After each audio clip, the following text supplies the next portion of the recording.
The new Petzl Connect Adjust. Outside, who support the channel, were kind enough to send me this to test out. I've had it, I think, for like a month or so. I've used it for all sorts of things. Some that I do use a lanyard for, like my work stuff, I use a lanyard all the time.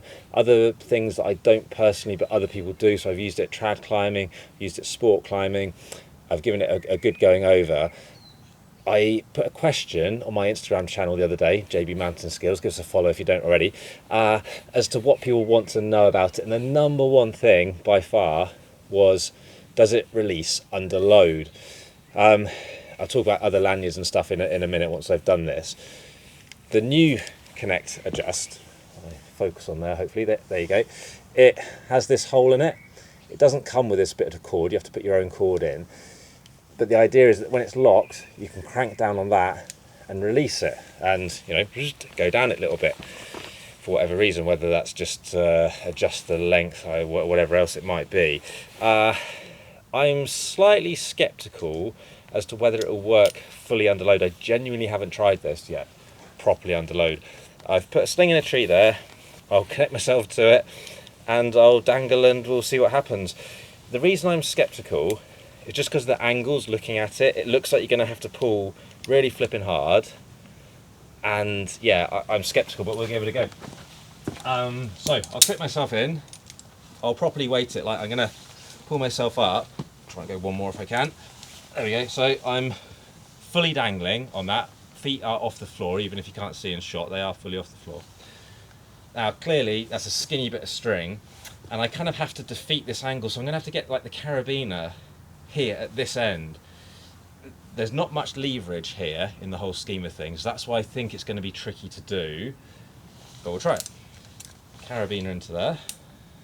I'll do it up to save my fingers getting squashed or something as I pull. I'm going to try and pull right-handed, stronger in my right arm. I'm going to try and keep hold of that as well, because there is actually quite a sharp rock beneath me and it's a bit of jeopardy. So if it goes all or nothing, yeah, it'd be a bit exciting. But I think the first bit, pulling to there, quite easy, but I did not slip at all. I did not have to hold on to that at all. I think I'm going to need two hands to do it, so I'm going to end up covering this brake strand, I think, whilst I pull, which might be exciting. I'll give it a go. Oh, there we go. Fair play. That is... Oh, it got quite quick there. It felt like I literally have just done it once there for camera. Felt like there was a bit of a sweet spot. It almost reminds me of, like, when you're lowering a guide mode and you have to redirect and all these things. It's like, okay, I've got some control, bosh, I've got no control, which is why we put like Prusik or Munter hitch on or something like that. But it did work. I had to pull really hard. You heard when it clicked, it went into like the full open position, basically, in simple terms. I'm just thinking, if you're trying to rescue someone who's dangling in that would be relatively easy, because you'd put that carabiner there and you could put like a sling into it and sort of stand on it, and that would easily defeat it.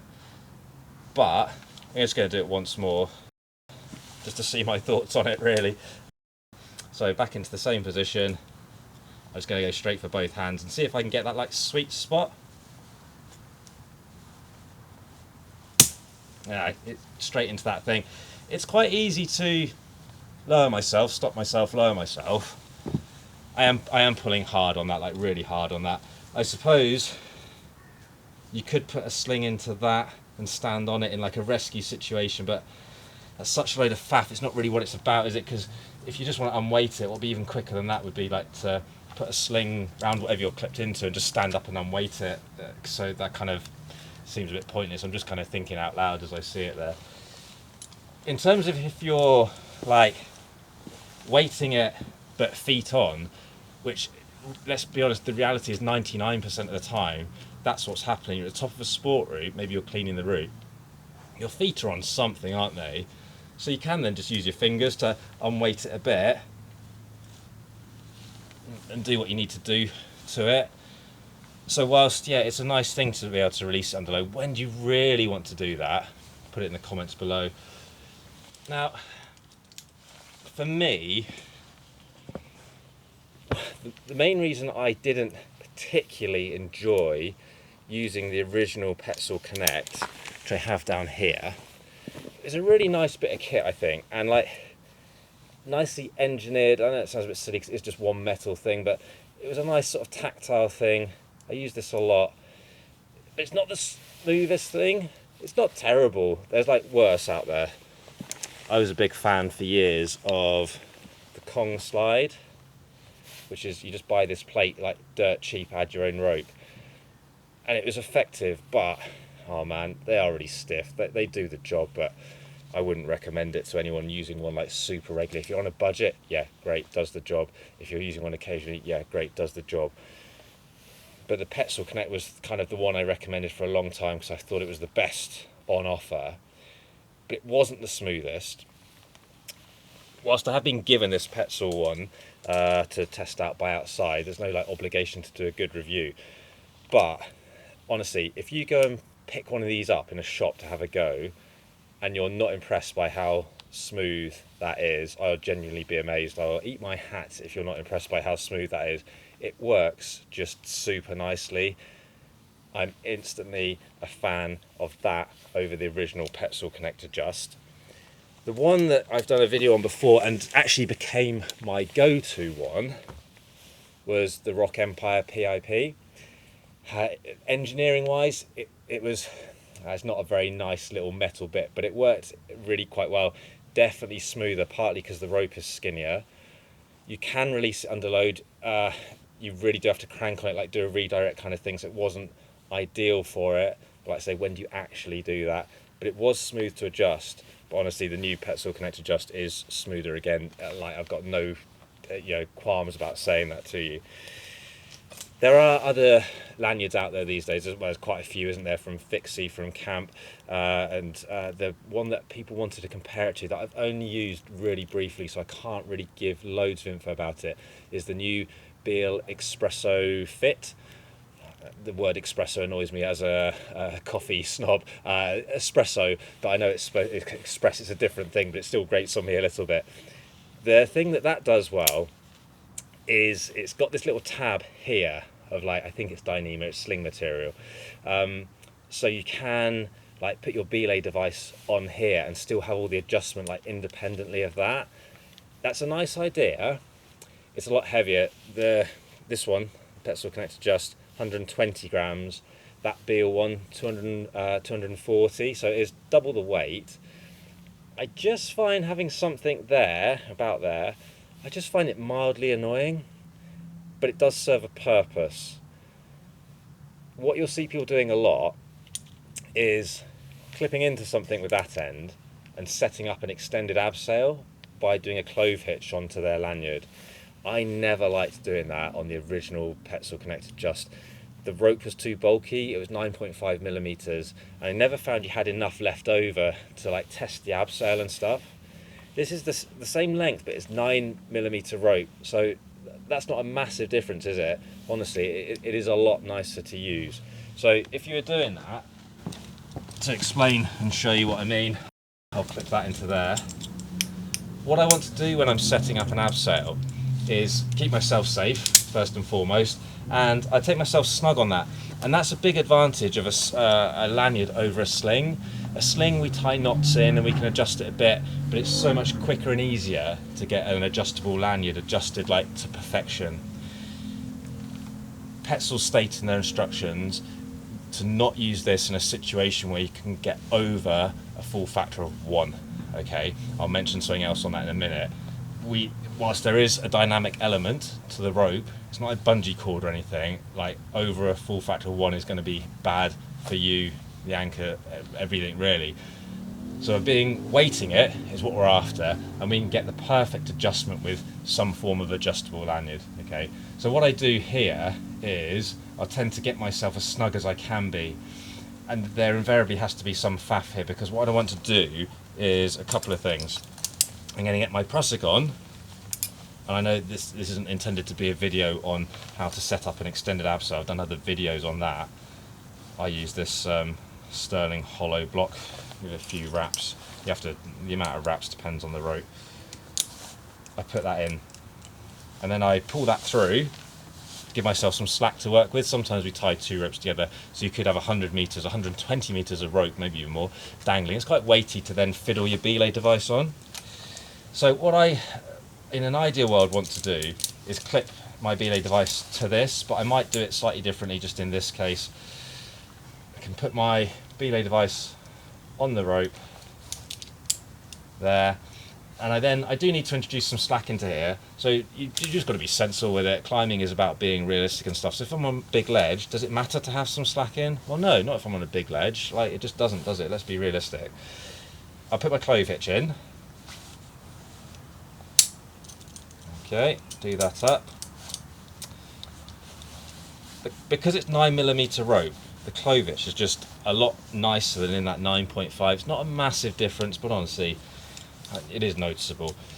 Then what I do, slide my belay device up, slide my prusik up, and I'll sit in it to weight it. And importantly, this bit of lanyard here is loose, so I'm like buddy checking myself. You haven't always got your buddy there to check you when you're abseiling. At this point now, I can hold onto the rope, undo that, and away I go.